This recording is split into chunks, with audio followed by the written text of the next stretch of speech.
des affaires sociales du Congo.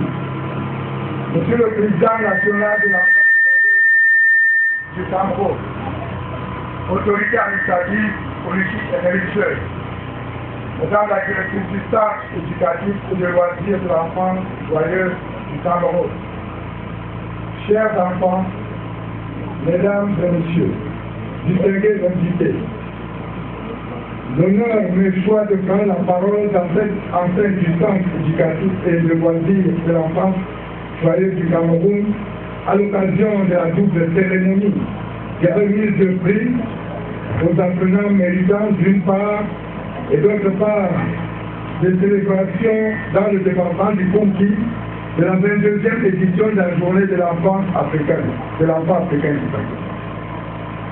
Qu'il me soit permis de saluer très sincèrement la communauté socio-éducative ici présente, ainsi que toutes les autorités venues hausser de leur présence l'éclat de ces festivités.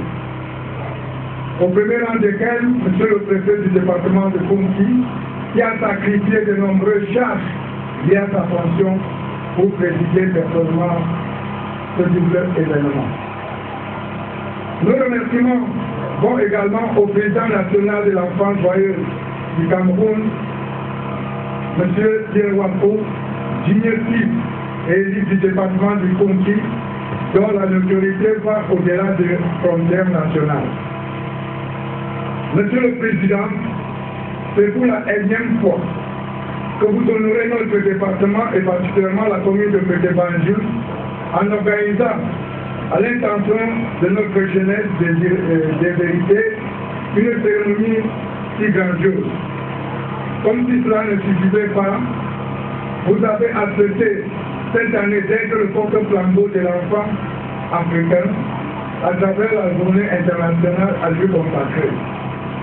Le partenariat scellé avec le service déconcentré du ministère des Affaires sociales dans ce cadre vient aussi renforcer la vision sociale qui est la nôtre, à savoir la protection et la promotion des droits de l'enfant en général et ceux des enfants vulnérables en particulier.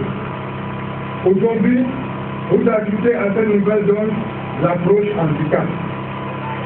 Dans notre contexte social marqué par la décentralisation, la commune de Pété-Banjul entend encourager à sa manière les initiatives de la société civile dans l'encadrement des centres les plus vulnérables et, qui plus est, celle de l'enfance joyeuse à travers ce centre.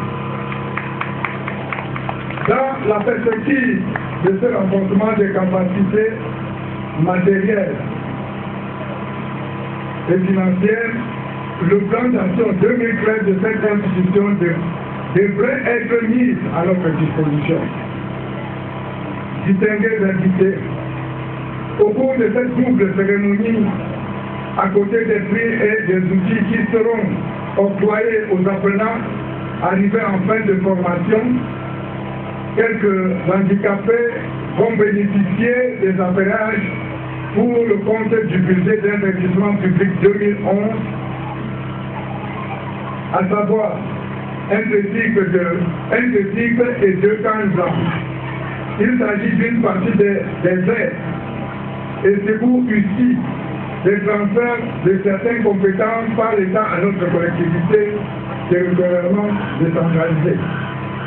Avec quelques lenteurs observées dans la procédure financière et comptable, le mandat relatif aux aides et secours en espèces se trouve encore à la trésorerie. Le potentiel bénéficiaire devront s'armer une fois de plus de beaucoup de patience. Aux apprenants méritants et aux handicapés bénéficiaires des appareillages, nous voulons vous encourager à redoubler d'efforts et surtout avoir le cœur à l'ouvrage afin de devenir des agents économiques dignes, moins dépendants. À vous tous, chers enfants venus célébrer la 22e édition de la journée de l'enfant africain, il ne me reste plus qu'à vous souhaiter bonne fête. Puisse le Seigneur vous bénir abondamment. Vive la commune de Pété-Banjul, vive le département du Ponty, vive le Cameroun et son ministre, son excellent Paul Biya. Je vous remercie pour votre bienveillante attention. Yo,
elle a eu des triplés, elle avait de la peine à s'en sortir. Et M. Wapoutier, en frère humaniste, a tendu la main dans cette famille pour non seulement sauver la vie de la mère, mais celle aussi de cette boîte s'offre. Madame, mettons en temps, s'il vous plaît, pour le témoignage.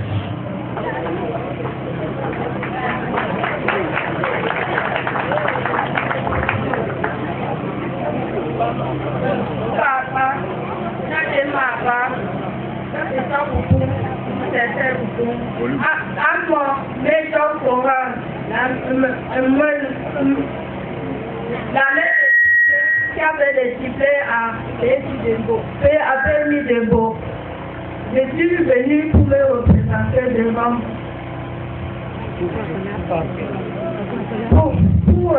Tourne là-bas.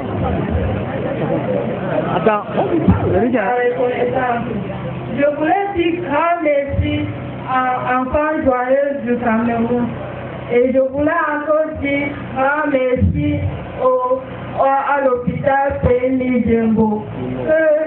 Encore dire merci à Canada parce que c'est lui qui m'a fait connaître l'enfant joyeux du Cameroun. Oui, je voulais le père ne dit pas, il ne vit pas. Il a déjà accouché. Ça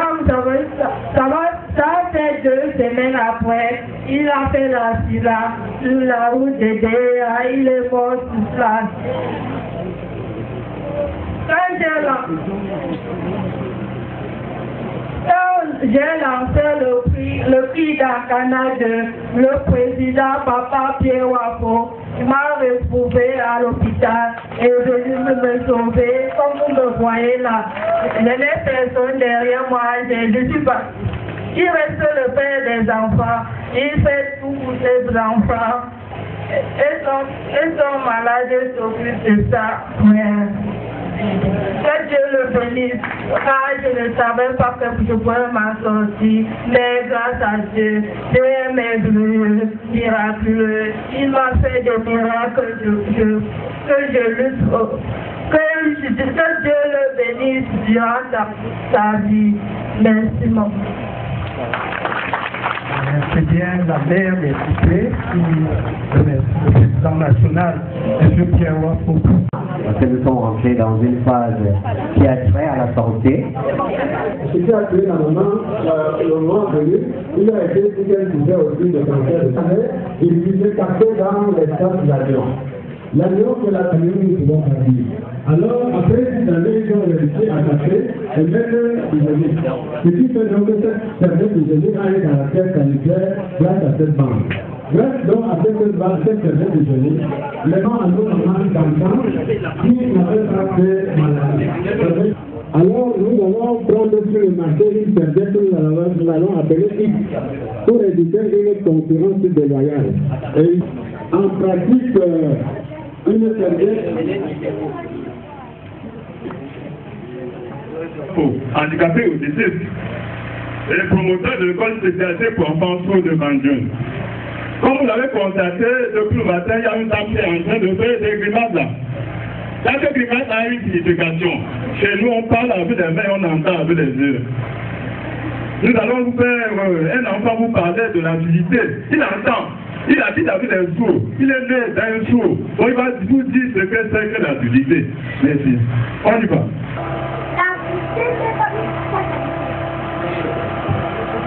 Le sourd n'est pas une barrière pour le vent.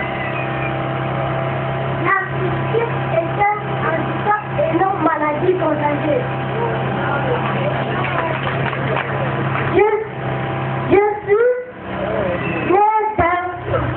Je vis et dors avec les enfants. Je suis fort, mais je suis bien.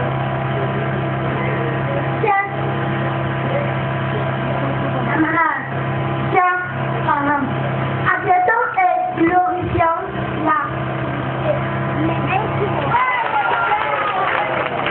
la main. Voici A. On y va ensemble. C'est A. B, c'est ça. C. D. E. S.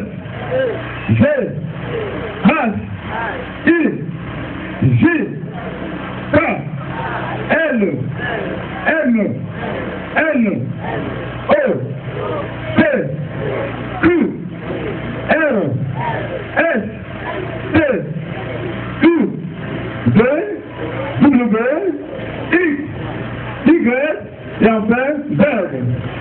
Voilà.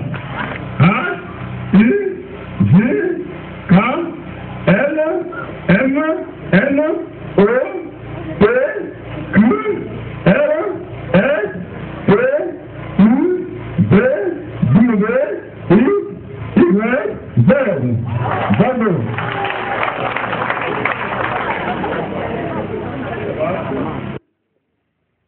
Monsieur le préfet du département du Comté, voilà. Bien. Monsieur le président national de l'entente joyeuse du Cameroun.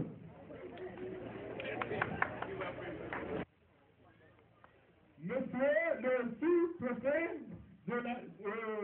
du département de Pugna. Papa, oui, maman c'est ça.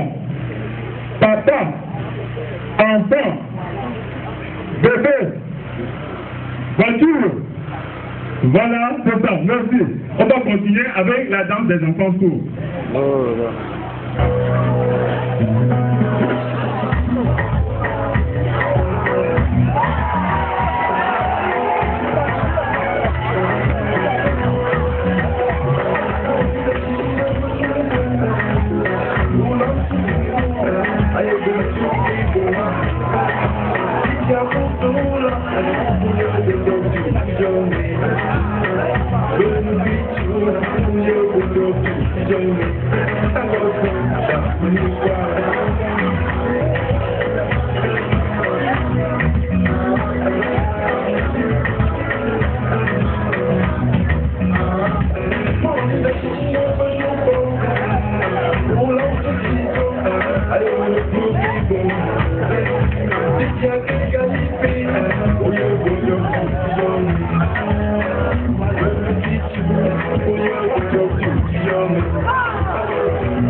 Résumez autant pour moi les 10 commandements de Dieu.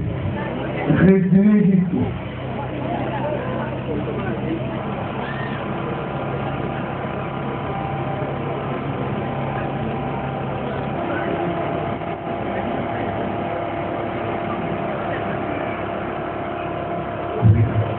C'est bon.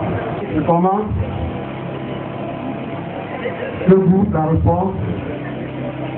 Tu aimeras le Seigneur ton Dieu de tout ton cœur, de toute ton âme et de toute ta pensée.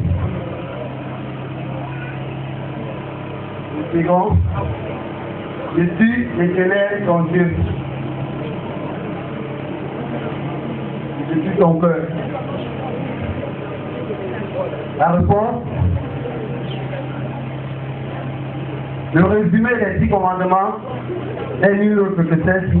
Tu aimeras le Seigneur ton Dieu de tout ton cœur, de toute ton âme, de toute ta pensée et tu aimeras ton prochain comme toi-même. Moi, je dirais 1 pour le premier groupe et 0 pour l'autre.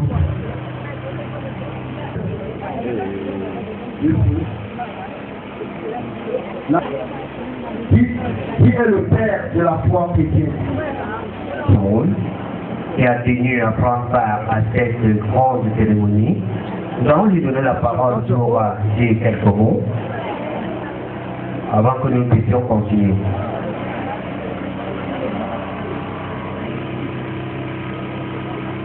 Messieurs, mesdames, messieurs, chers enfants, si j'étais en France, à l'occasion de cette manifestation, je pourrais intervenir de la même façon et je prononcerai les mêmes paroles dans mon établissement scolaire du Pas-de-Calais, au nord de la France, car les conditions de fonctionnement et les objectifs poursuivis sont identiques à plus de 5000 km d'ici. Tout simplement, pour vous dire que les jeunes en difficulté se ressemblent et que, très souvent, ce sont des associations, des particuliers, des individus de bonne volonté qui prennent en charge ces enfants. D'ailleurs, tous les jeunes se ressemblent. Il suffit de relire certains textes anciens pour se rendre compte que rien n'a changé et que les enfants sont les enfants du monde à travers les siècles. Socrate, 470 avant Jésus-Christ. Notre jeunesse aime le luxe, elle est mal élevée et se moque de l'autorité et n'a aucune espèce de respect pour les anciens. Nos enfants d'aujourd'hui sont des tyrans. Ils ne se laissent pas quand un vieillard entre dans une pièce. Ils répondent à leurs parents et ils sont tout simplement mauvais. Hésiode, 720 avant Jésus-Christ. Notre monde atteint un stade critique. Les enfants n'écoutent plus leurs parents. La fin du monde ne peut être loin. Rien n'a changé et tout est identique. Dans mon établissement, en dehors des classes de seconde, première, terminale et BTS, des classes de BEP et CAP, soit un ensemble de plus de 2500 élèves, on avait créé des classes pour ces enfants qui n'arrivent pas à suivre le cursus scolaire et s'en trouvent exclus, qui viennent la plupart du temps de familles en grande pauvreté psychologique, en situation de marginalisation et de paupérisation. Pourquoi? Parce que dans notre projet éducatif, il y avait cette préoccupation aux plus petits, aux plus faibles, aux pauvres.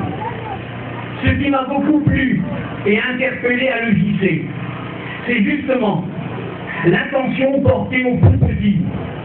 Et je pense que ce projet est porté par son président, qui possède une très grande intelligence du cœur. Sincèrement, je vous le dis, sans le flatter, c'est une personne généreuse. Il y a un mot qui martèle la tête du président, les enfants. Point. J'aurais bien intitulé mes propos « L'école pour tous, le droit de savoir ». L'accès à l'éducation est une condition essentielle à l'épanouissement des enfants. Chaque enfant y a droit. Pourtant, 774 millions de personnes dans le monde ne sauraient pas lire cet article dans leur langue maternelle. Et 96 millions d'enfants en âge d'être scolarisés, en majorité des filles, ne le sont pas. 90% de ces enfants vivent en Afrique subsaharienne, 45 millions, ou en Asie du Sud, 40 millions. Le large fossé qui sépare les pays industrialisés des pays en développement pour ce qui est des chances de s'instruire est encore plus inquiétant au regard de la durée de la scolarité. Alors qu'un bon tiers des enfants des pays riches achètent des études supérieures, dans la majeure partie de l'Afrique subsaharienne, 17% des enfants en âge d'aller à l'école secondaire se trouvent encore en primaire en raison d'un début de scolarité tardive ou de multiples redoublements. Seuls 5% parviennent au niveau universitaire. Dans les pays défavorisés, en Europe aussi, l'école joue un rôle particulièrement important, car elle donne la possibilité aux enfants d'apprendre et de se fabriquer un avenir. Or, être éduqué, c'est multiplier les chances d'avoir un travail et donc de sortir de la misère. L'éducation peut aussi sauver les vies. En Afrique, les études montrent que les personnes éduquées connaissent mieux les dangers de maladies comme le sida, et donc qu'elles se protègent davantage. L'école permet ainsi d'apprendre des gestes d'hygiène très simples qui limitent le risque de maladie. C'est particulièrement vrai pour les filles qui deviendront un jour des mères et qui, à leur tour, éduqueront leurs enfants. Mais aujourd'hui, les filles vont moins à l'école que les garçons. Leurs parents pensent parfois que seuls les garçons doivent avoir un métier et que les filles doivent entretenir la maison et élever les enfants. Ainsi, l'école ne sert pas seulement à être bon en maths ou en histoire, elle doit aider les élèves à adopter des règles et des connaissances qui améliorent leur existence. Vivre et grandir par l'école, j'en suis un exemple vivant. Car même en France, comme en Europe, l'éducation joue un rôle fondamental dans l'éveil de l'enfant à lui-même et aux autres, dans sa construction en tant qu'individu et être social. À titre, vous ne souhaitez pas, mais à titre personnel, en 1955 en France, en dehors des clichés, j'ai eu la chance de quitter le village en 1955 pour partir en ville faire des études. Nous étions 7 à la maison. C'était la misère. Le père était ouvrier agricole, c'était l'alcoolisme et tout ce que vous voulez. C'était ça la réalité sociale en 1955 dans un village de France. Grâce à ma mère, grâce aux femmes toujours d'ailleurs, j'ai pu partir. Et c'est vrai d'ailleurs, j'ai pu partir sans aide de qui que ce soit financière. J'ai fait des études jusqu'à 18 ans. À 18 ans, j'ai arrêté parce qu'il n'y avait plus d'argent à la maison. Ce qui ne m'a pas empêché, j'ai eu ce support de l'école qui m'a mis en route. Ensuite, j'ai pris personnellement les rênes, j'ai poursuivi un certain nombre d'activités, et après 50 ans, pour vous montrer que c'est vrai qu'on a de la chance, après 50 ans, j'ai repassé ma licence maîtrise et compagnie, j'ai repassé un certain nombre de diplômes que je n'avais pas passé à 18 ans. Voilà. Même en France, c'est important. Et dans l'association que j'avais, entre autres, nous avons envoyé jusque 5000 enfants en vacances, des enfants qui ne seraient jamais partis en vacances et qui viennent de secteurs familiaux en très grande pauvreté et difficulté. C'est-à-dire, ça existe à une très grande échelle aussi. Il ne faut pas l'oublier. Structure scolaire. Pour une école qui contribue à plus de justice, pour une école qui permette l'expression et l'éducation de la liberté, pour une école qui soit ouverte sur la vie, pour une école qui favorise de nouvelles relations, et pour une école qui permet aux jeunes de donner, et c'est important, un sens à leur vie. Donner un sens à leur vie, c'est ce que nous avons sous les yeux aujourd'hui, avec la présence de ce groupe de jeunes que nous félicitons. En donnant aux enfants l'accès à une éducation de qualité, basée sur les droits, notamment l'égalité des sexes, on mise sur un meilleur avenir parce que l'éducation est la meilleure arme contre la pauvreté. Elle peut mettre fin au cycle générationnel de pauvreté et de maladie et donner les moyens de parvenir à un développement durable. Le 20 novembre 1989, un événement majeur se produisait pour l'humanité. L'immense majorité des pays de la planète reconnaissaient que les enfants ont des droits et s'engageaient à les appliquer et les faire respecter sur leur territoire. Les adultes ont promis aux enfants du monde survie, santé, éducation, protection, liberté d'expression, participation et écoute. Tous les éléments qui font qu'un enfant peut vivre et s'épanouir dans un environnement protecteur. À l'heure du bilan, il est indéniable que le CDI a permis une prise de conscience et un changement de regard sur les enfants permettant d'obtenir des améliorations majeures des conditions de vie de millions d'entre eux. Mais, malgré le plus unanime engagement jamais observé et les progrès considérables qu'il a permis, les droits de l'enfant sont encore bafoués au